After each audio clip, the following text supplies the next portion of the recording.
So magandang araw sa inyong lahat mga bay. Ayun ay pipinturahan natin yung ating tambutso mga bay no? Kasi kinakalawang na oh. Ayan mga bay.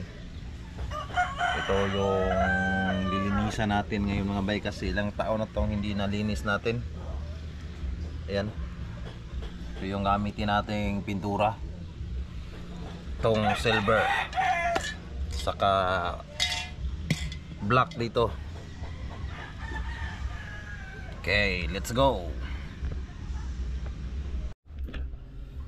So ayan mga bay no, tinanggal natin yung kanyang putres. Ito yung banda na hindi natin malilinis habang tayo'y nag-washing ng motor. Ilang taon na siguro itong hindi natin na So ngayon meron tayong oras para tanggalin at pinturahan natin to ng bago mga bay.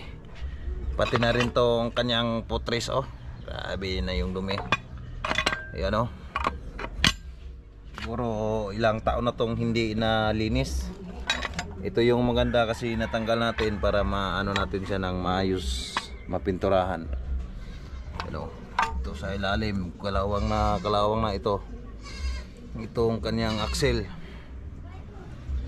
So may video tayo nito mga bay, magbibideo tayo paano natin ipipinturahan ng kanyang chassis. So yan lang.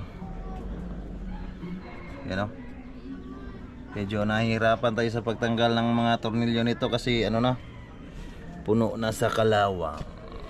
Yan, pinturahan muna natin. So ayan mga bay no, ating pipinturahan na to mga bay kasi kinakalawang na yung portraits natin. Back to black to mga bay.